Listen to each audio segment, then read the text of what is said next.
अस्सलाम वालेकुम dear class 10th students. उम्मीद है आप लोग सब खैरियत से होंगे और आपकी जो नई क्लासेस हैं वो भी स्टार्ट हो गई हैं। तो इस उम्मीद के साथ कि ये जो इल्म है ये आपकी ज़िंदगी के लिए तरक्की और कामयाबी का बायस बनेगा।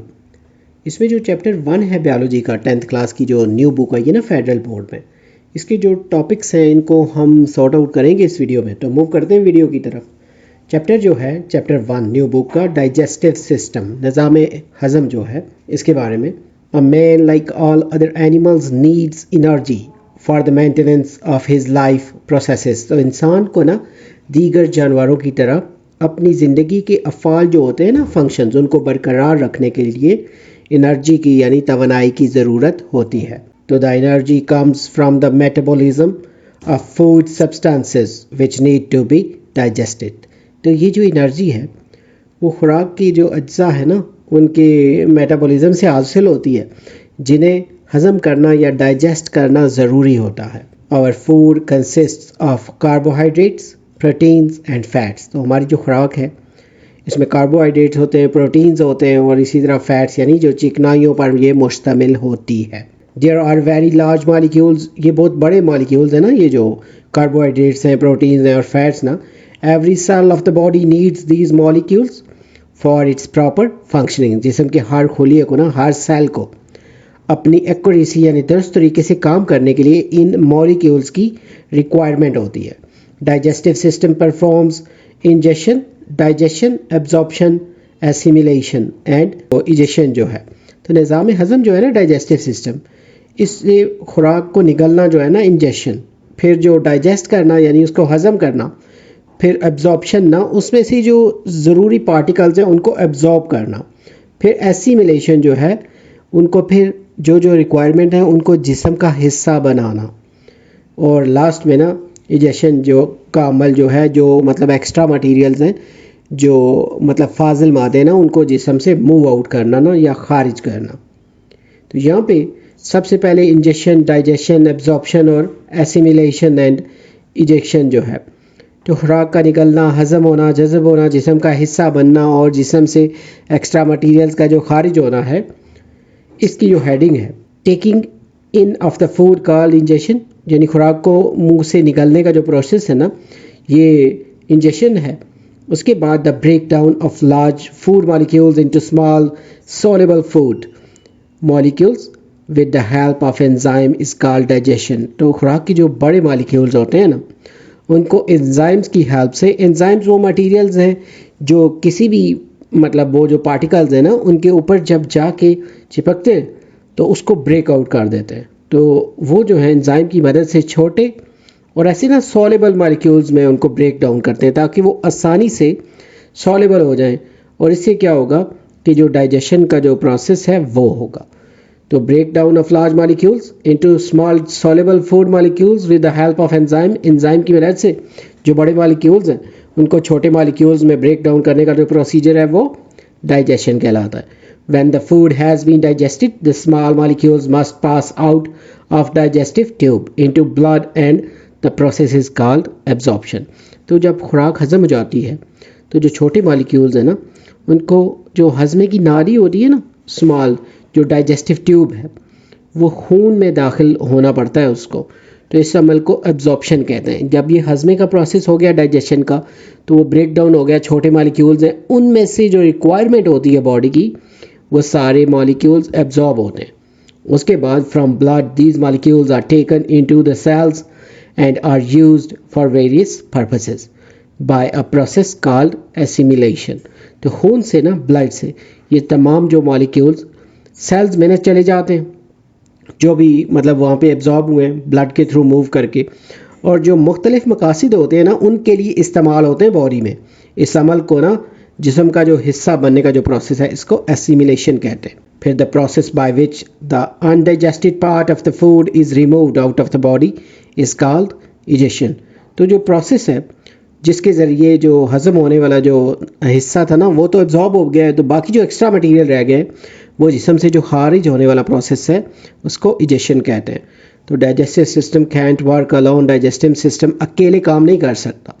It is helped by transport system to take digested food from digestive tube to all parts of the body. ये निज़ाम नकलो हमल की मदद से ना, ये जो ट्रांसपोर्टेशन होती है उसकी मदद से जो डाइजेस्टेड फूड है ना, हज़म शुदा जो खुराक होती है उसको ये जो डाइजेस्टिव ट्यूब है उससे जिस्म के तमाम हिस्सों तक पहुंचाता है। नेक्स्ट में ये जो ह्यूमन एलिमेंट्री कैनाल का टॉपिक है ना, इंसान में जो खुराक की नाली होती है, the organs which take part in the process of digestion make the digestion system, यानी वो तमाम ऑर्गन या अज़ा जो हज़म के अमल जो डाइजेस्टिव सिस्टम है ना उसमें हिस्सा लेते हैं, उसको निज़ाम हज़म की तश्कील देते हैं ना, यानी इससे ये पूरा जो डाइजेस्टिव सिस्टम है वो बनता है। The human digestive system consist of 2 sets of organs. तो इंसानी जो डाइजेस्टिव सिस्टम है इसके ना 2 इकसाम के जो ऑर्गन्स हैं उन पर ये मुश्तमिल होता है। एक जो है the elementary canal is concerned with ingestion, digestion, absorption and egestion of undigested food. तो इसमें जो ग़ज़ाई नाली का ताल्लुक जो है ना, एलिमेंट्री कैनाल जो है इसका ये जो निकलने का प्रोसेस है ना, उसके बाद डाइजेशन यानी हज़म करने का, फिर उसको एब्जॉर्ब करने का और बॉडी से रिमूव आउट जो एक्स्ट्रा मटीरियल्स हैं उनको निकालने का जो प्रोसेस है, ये एलिमेंट्री कैनाल का ताल्लुक उससे है। फिर the parts of alimentary canal are mouth, oral cavity, pharynx, oesophagus और stomach, small intestine and large intestine. तो ये जो है एलिमेंट्री कैनाल, इसके जो हिस्से हैं ना जिनके नाम ये लिखे हैं, माउथ है, ओरल कैविटी है, फेरिंक्स, एसोफेगस, स्टमक और स्मॉल इंटेस्टाइन और लार्ज इंटेस्टाइन, ये सब इसके पार्ट हैं एलिमेंट्री कैनाल के। तो सेकंड में ना the digestive glands are associated with alimentary canal and help in digestion. तो ये जो है ना डाइजेस्टिव ग्लैंड्स जो हैं इनका ताल्लुक जो है एलिमेंट्री कैनाल से है और ये हेल्प करते हैं ना, ये जो डाइजेशन यानी हाजमे का जो प्रोसेस है ये इसमें हेल्पफुल होते हैं ये जो ग्लैंड्स हैं। The digestive glands are salivary glands, gastric glands, intestinal glands, liver and pancreas. तो ये जो डाइजेस्टिव ग्लैंड्स हैं ये कौन कौन से होते हैं? सलाइवरी ग्लैंड्स जो हैं ये मुंह में होते हैं ना, जिससे ये सलाइवा बनता है मुंह में।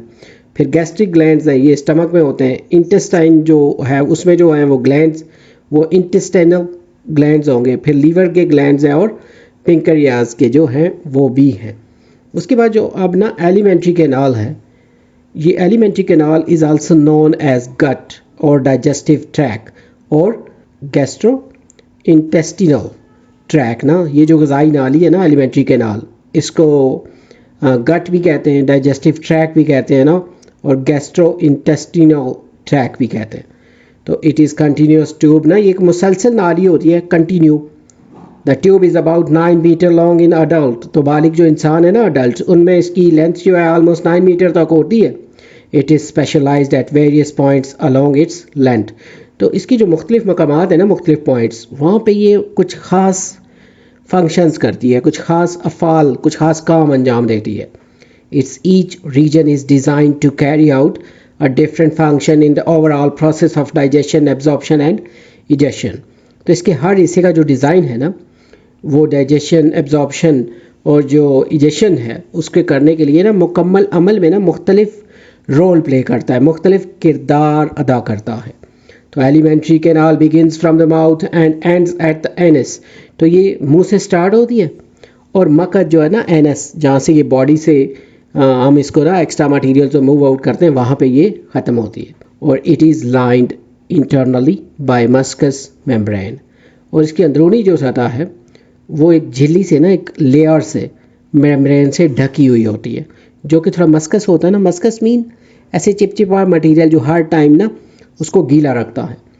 तो सबसे पहले जो माउथ है, it is the external opening that leads into oral cavity और माउथ कैविटी। तो ये बाहर जो एक ओपनिंग है ना जो आगे लेके जाती है, गाइड करती है ना ओरल कैविटी की तरफ, यानी माउथ की जो मुंह की कैविटी है उसकी तरफ। फिर ओरल कैविटी जो है ना ये around the sides and front of oral cavity are the upper and lower jaws. इसके बिल्कुल स्टार्टिंग में अतराफ में भी और सामने, ऊपर और निचले वाले ना जबड़े जो होते हैं, जॉज जो हैं। The upper jaw is fixed while the lower is movable ना। अपर वाला जॉ जो है वो फिक्स होता है और जो लोअर जॉ है ये मूवेबल, यानी आप चेक भी कर सकते हैं ना मुंह को मूव आउट करते हुए, जैसे किसी चीज़ को चबाते हुए, कि जो ऊपर वाले होते हैं ना ये निचला जो मतलब जबड़ा है, ये नीचे वाला जो जॉ है वो मूवेबल है, और ऊपर वाला जो है ये फिक्स होता है, यानी ये हमारे स्कल के साथ ना ये उसके साथ फिक्स्ड हालत में होता है। यहाँ पे ये भी है ना एक line, the oral cavity contains teeth and tongue. तो जो ओरल कैविटी है इसमें दांत भी होते हैं, उसके अलावा इसमें ज़ुबान जो है ना वो भी होती है ना, टंग। फेरिंक्स जो है नेक्स्ट में, it leads from the mouth and nasal cavity to the oesophagus and to the trachea. ये मुंह और नाक से ना ये जो कैविटी है वहाँ से जो आगे ना लीड्स यानी ले के जाती है ना इसको, ये नेज़ल कैविटी को ईसोफेगस तक, और फिर आगे जो है वो ट्रैकिया तक, जिसको ट्रैकिया जो है ना जिससे ये सांस वगैरह की गुजरने का रास्ता है वो।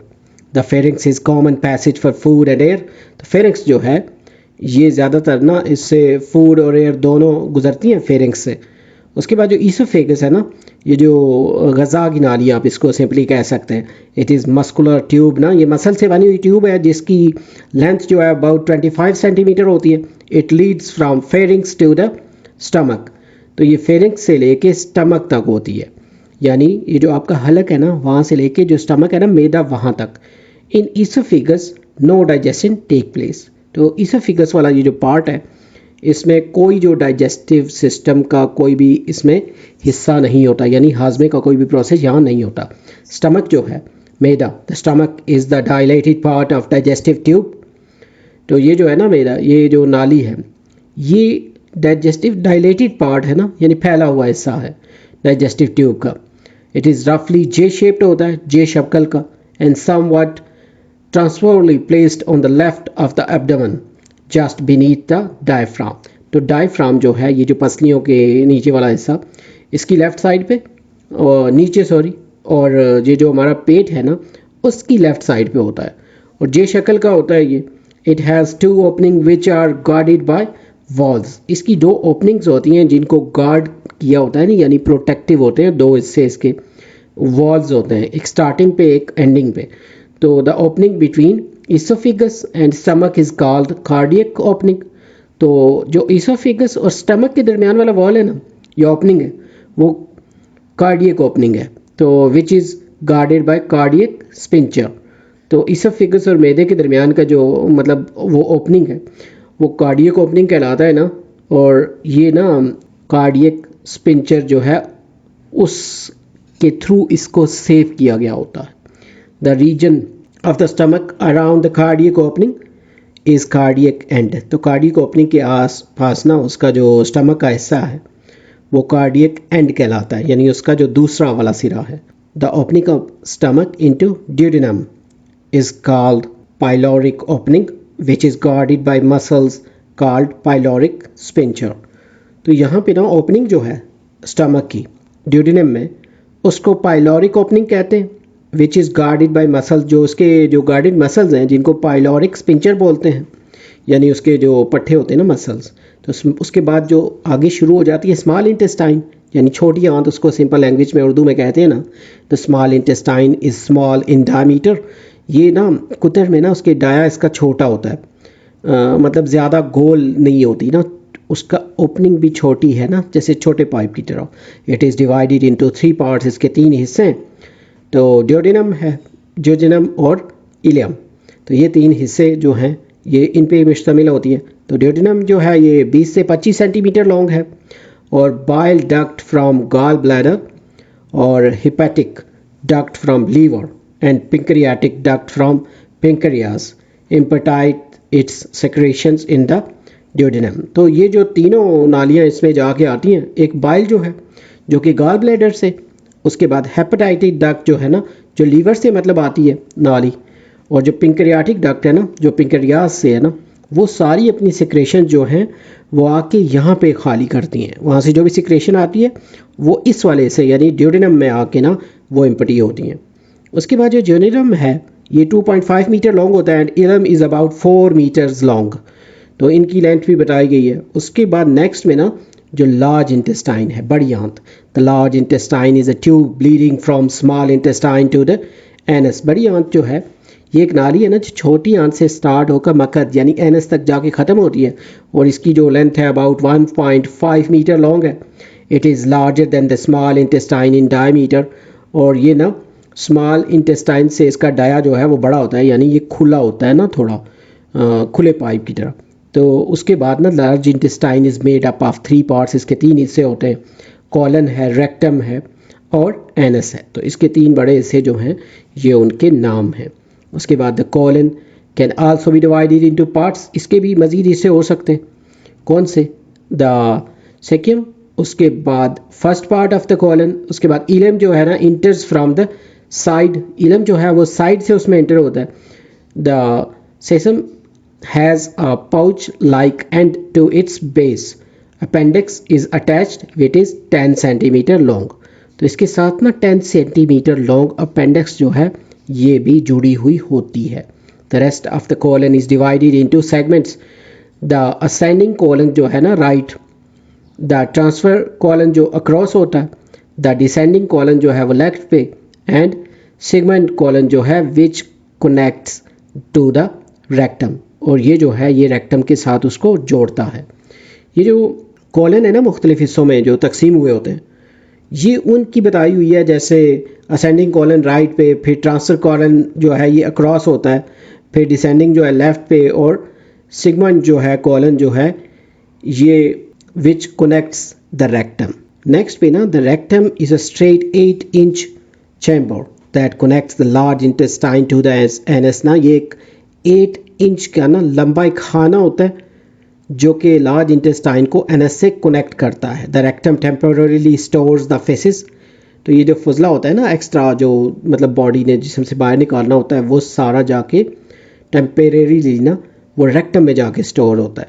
फिर the anus is the last part of the digestive tract, और ये डाइजेस्टिव ट्रैक का आखिरी हिस्सा है, और it is 2 inch long canal, ये तकरीबन 2 इंच की लंबी कैनाल होती है, यानी वेव की तरह की ना।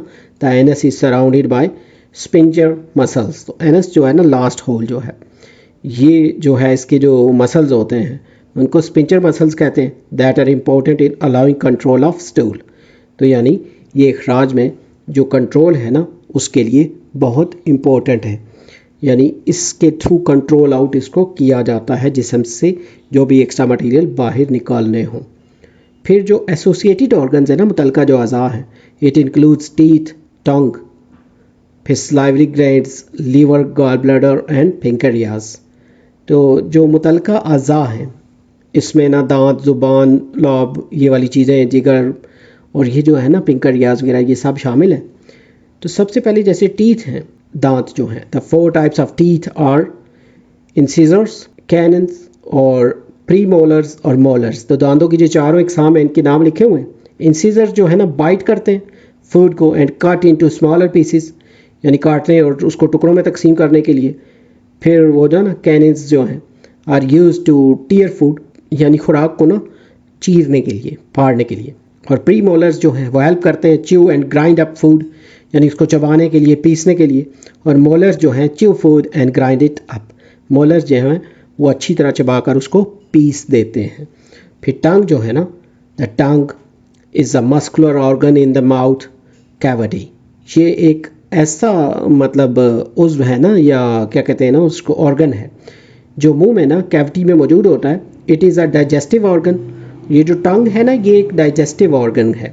टंग moves food around the mouth to help mastication and swallow, जुबान जो है ना खुराक को मुंह में ना हरकत देती है, जैसे आप स्वेलो वो करते हैं ना, उसको चबा रहे होते हैं तो हम उसको लपेट रहे होते हैं ना, इस तरफ उस तरफ मूव करा रहे होते हैं, तो ये निकलने में भी फिर उसको हेल्प करती है। It also helps in chewing, है ना, स्पीकिंग एंड ब्रीदिंग। तो ये जो ज़ुबान है ये सिर्फ चबाने की नहीं बल्कि बोलने और सांस लेने में भी हेल्पफुल होती है। The tongue has taste buds, उसमें टेस्ट वाले बर्ड्स होते हैं, यानी जिससे जायके को हम महसूस कर सकते हैं।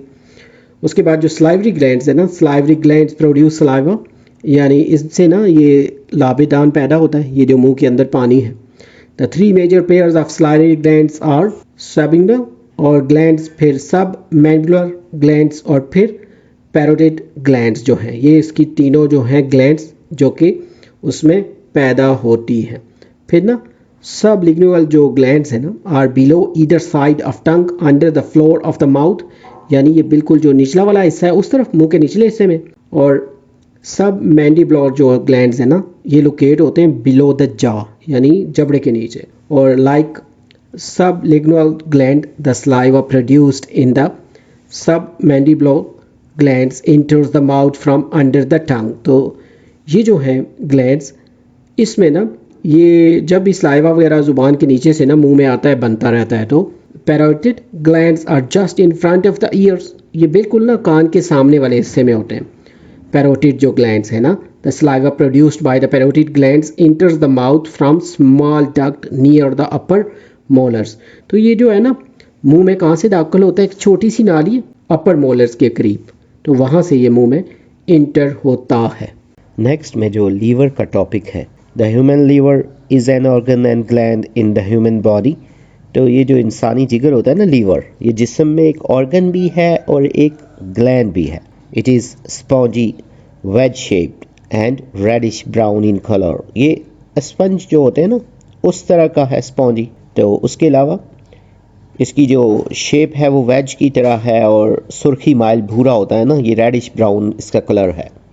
The liver is located on the right side of the body under the ribs. तो ये जो लीवर है जिस्म की राइट साइड पे, ये जो हमारी रिब्स है ना, पसलियाँ, उनके नीचे वाक़या होता है। Liver secrets bile. तो यहाँ से ये जो सेक्रेशन जो है वो निकलती है ना, खारिज होती है, उसको बाइल कहते हैं। The liver has two main parts, इसके दो बड़े हिस्से हैं, the larger right lobe and smaller left lobe. इसके जो दो बड़े हिस्से हैं, इसमें जो बड़ा वाला हिस्सा है ना राइट साइड पे, दायां हिस्सा वो, और उस तरफ जो छोटा वाला हिस्सा है वो लेफ्ट साइड यानी बाईं साइड पे होता है। The lobes contain many blood vessels. और ये जो लोब्स हैं यानी ये जो हिस्से हैं, इसमें कई ना छोटी जो ब्लड वेसल्स हैं वो होती है ना, छोटी नालियाँ जो हैं। Blood travels through the liver, खून जिगर के ज़रिए सफ़र करता है। The lobes also contain thousands of small lobes, जिनको ना लोब्यूल्स कहते हैं ना। तो जिगर के ये जो हिस्से हैं ना, इसमें हज़ारों छोटे हिस्सों पर मुश्तमिल यानी छोटे लोब्स होते हैं उसको, जिनको लोब्यूल्स कहते हैं। These lobules connect with many bile ducts. ये लोब्यूल्स कई ना परतों यानी लेयर्स के साथ ना, उन नालियों के साथ जुड़े होते हैं। These ducts transport bile from the liver to the duodenum. जो ड्यूडेनम है स्टमक का ये पोर्शन, इसको हमने ऊपर डिस्कस आउट किया था। तो इसकी जो नालियाँ हैं, ये बाइल जो यहाँ से बनती है ना ग्लैंड, ये सिक्रेशन जो है ये यहाँ से इन डक्ट्स के ज़रिए ड्यूडेनम वाला जो हिस्सा है ना स्टमक का, वहाँ पे जाती है। जो ये ड्यूडेनम है ना, ये इनिशियल पोर्शन होता है ना आंत का, इंटेस्टाइन का जो इनिशियल वाला ना पार्ट है, वहाँ पे होता है। ये गाल ब्लैडर है ना नेक्स्ट पे, इसको आपने सुना होगा ना नाम, पित्ता बोलते हैं इसको, गाल ब्लैडर को। The gall bladder is just below the liver. ये बिल्कुल जिगर के नीचे वाक़ होता है। Bile is stored in the gall bladder and flows through the cystic duct and the common bile duct into the small intestine when food is being digested.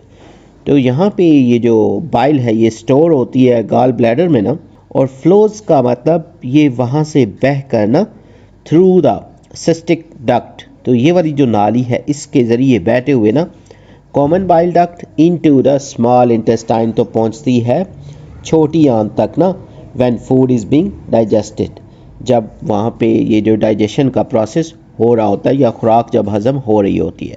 Next में जो पिंक्रियाज है, लुबलुबा इसको कहते हैं। The pancreas is behind the stomach and is front of the vertebral column. तो ये जो है पिंक्रियाज, ये स्टमक के पीछे, और ये जो हमारा वर्टिब्रल कॉलम है ना, रीढ़ की हड्डी जो होती है, इसके सामने होता है। It is surrounded by gall bladder, liver and spleen. तो ये जो पिंक्रियाज है, उसके अलावा जो लीवर है और स्प्लीन जो होती है ना, इसको वैसे तीली बोलते हैं, तो इससे घिरा हुआ होता है, यानी इन्होंने इसको घेरा हुआ होता है। The head of the pancreas is on the right side of the body. इसका जो अगला हिस्सा है वो जिस्म की राइट साइड पे होता है। What is is trunk beside the curve of the duodenum. ये ड्यूडेनम के खम के साथ ना, जहाँ पे उसका कर्व सा होता है, उसके साथ ये जुड़ा हुआ होता है। The tail of the pancreas extend over the left side of the body near spleen. तो ये जो पिंकरियाज है इसका पिछला सिरा जो है वो जिस्म की बाईं जानिब वो स्प्लीन के करीब तक ना फैला हुआ होता है। नेक्स्ट में जो स्वेलविंग एंड पेरिस्टलाइसिस जो है निकलना और जो इसमें मसल्स की मूवमेंट है ना peristalsis, the two main process that take place in the digestion of food are swallowing and peristalsis. तो खुराक को डाइजेस्ट करने के लिए ना हजम करने के लिए दो अहम जो काम है उसमें एक निकलना होता है स्वेलो करना, और पेरिस्टलाइसिस मीन जैसे आप ये गले से नीचे उतारते हैं ना खाने को तो वो स्टेप बाय स्टेप ऐसे फील होता है ना जैसे पल्स की तरह, तो वो प्रोसेस जो है वो पेरिस्टलाइसिस कहलाता है। स्वेलिंग निकलने का जो अमल है पहले, in swallowing the following actions take place. तो निकलने के दौरान जो अवामिल होते हैं ना वो कौन कौन से हैं, the tongue presses upward and back against the roof of the mouth forcing bolus to the back of the mouth. तो ज़ुबान और ऊपर पीछे की जानिब ना मुंह की जो ऊपर वाला हिस्सा है यानी जो आप समझ लें उसकी जो छत है उससे लगती है, यानी ज़ुबान से और जो ऊपर वाला पोर्शन है ना मुंह के अंदर वाला यहाँ पे वो बार बार टकरा रही होती है ना, और ये जो मुंह के अंदर जब आप उसको चबा लेते हैं तो वो बोलस बन जाता है ना जो फूड है, और वो पिछले हिस्से की तरफ उसको पुश करती है। यानी निकलने के लिए ना ये जो प्रोसीजर है इसमें ज़ुबान का अमल दखल है कि ये उसको पुश आउट करती है ना गले की तरफ। सेकंड में ना the soft palate closes the nasal cavity at the back. तो ये जो हिस्सा है ना इसका अंदर वाला, इसमें जो पैलेट है वो closes the nasal cavity at the back, वो उसको पिछले हिस्से को फिर बंद करता है ना, यानी ऐसे महसूस होता है कि ज़ुबान से वो वाला हिस्सा बंद हुआ है। सी में ना the larynx cartilage around the top of the trachea is pulled upward so the glottis opening of trachea lies under the back of the tongue। तो लेरिंग्स जो है उसकी जो कार्टिलेज है ना, कार्टिलेज जो नरम वाली हड्डी होती है तो इसके ऊपर वाक़या होती है ना, उसको वो कह रहे ताकि ग्लॉटिस जो है वो ज़ुबान के पिछले हिस्से की नीचे आ जाए।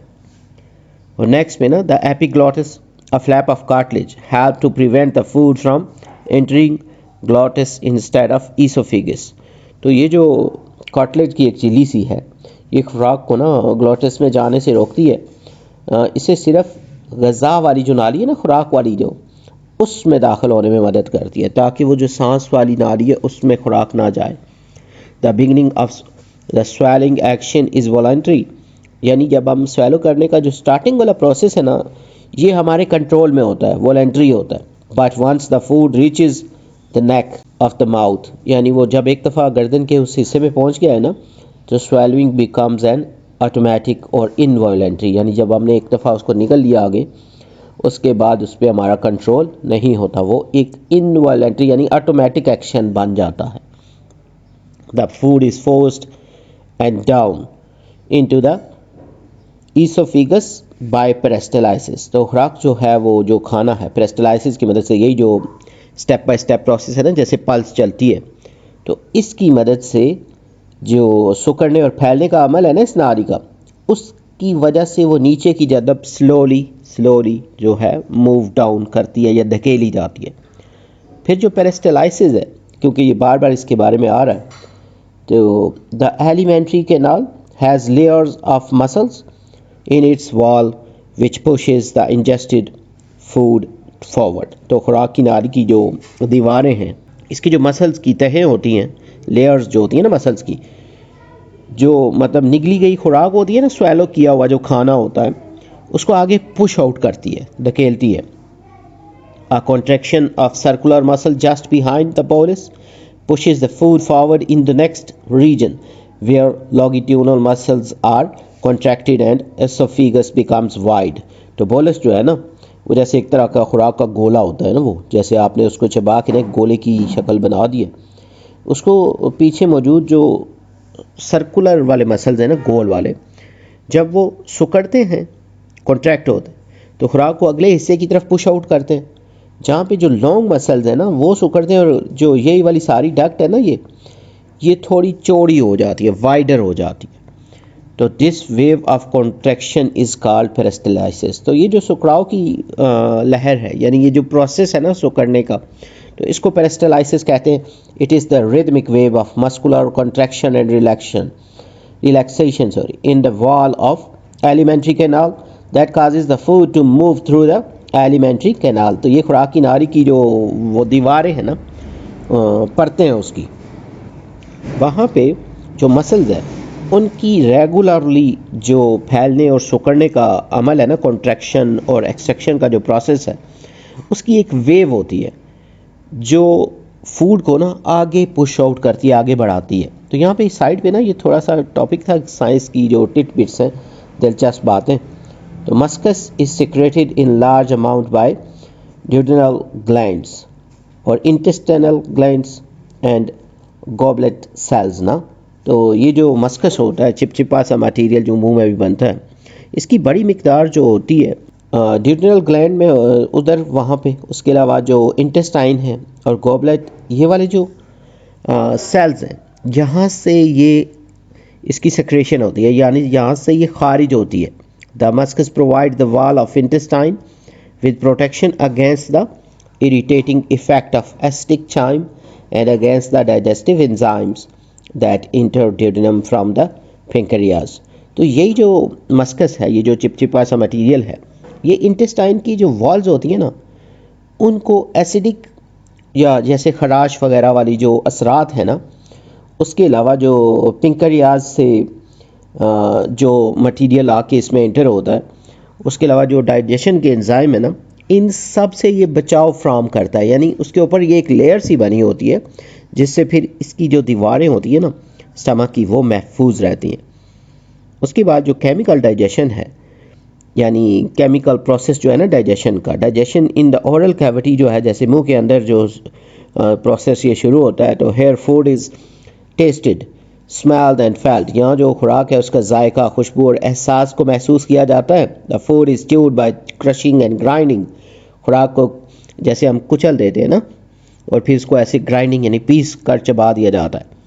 उसके बाद the teeth, cheeks and tongue take part in this actions. तो इस सारे अमल में दांत जो हैं हमारे, उसके अलावा ये चीक्स जो हैं हमारे, गाल जो हैं, और जो ज़ुबान है, ये सब इस काम में शामिल होते हैं. As a result food is physically and quickly broken down into smaller pieces. और नतीजे पे ये जो भी फूड होता है, ये फिज़िकली तौर पर ना जल्दी से छोटे टुकड़ों में तकसीम हो जाता है. Food is in the oral cavity stimulates the salivary glands to secrete saliva. तो मुंह में मौजूद जो खुराक है ना, उसको ये जो हमारा सलाइवा है ना, ये जो वाटर मुंह में बनता होता है, लाबेदान जो है, इसके जो ग्लैंड्स हैं वो जब उसको खारिज करते हैं ना मस्कस को, तो ये क्या होता है कि वो सारा जो है वो उसके साथ साथ उसमें मिक्सअप होना शुरू हो जाता है. The water and mucus in saliva moisten, soften and lubricates food. तो ये जो लाबेदान है मुंह में जो वाटर सा बनता है, ये पानी जो है और उसके अलावा जो इसमें मस्कस सा है, चिपचिपा मटेरियल, ये खुराक को ना, फूड को, उसको नमी लगा देता है, थोड़ा गीला कर देता है, प्लस उसको थोड़ा नरम कर देता है ना, सॉफ्ट और फिसलन वाला बना देता है. उसके बाद जो सलाइवा कंटेन सलाइवरी अमाइलेज. तो इसमें ना सलाइवरी अमाइलेज एंजाइम होते हैं. This enzyme digest starch into maltose.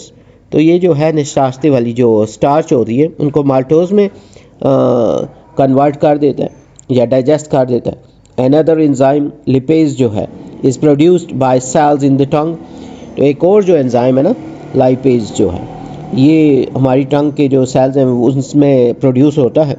It breaks down triglycerides to mostly diglyceride and free fatty acids. तो ये ट्राइग्लिसराइड्स को अमूमन डाइग्लिसराइड्स और जो फ्री चिकनाइयाँ होती हैं ना, फैटी एसिड्स, उसमें तोड़ देता है. The food is rolled bye tongue into small slippery spherical mass called bolus.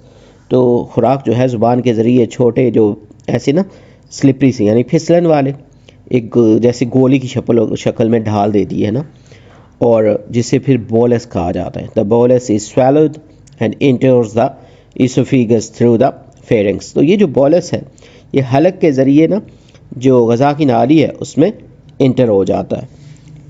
तो ये कुछ टॉपिक्स हैं चैप्टर 1 के, तकरीबन हाफ तक होंगे या हाफ से थोड़े ज़्यादा होंगे.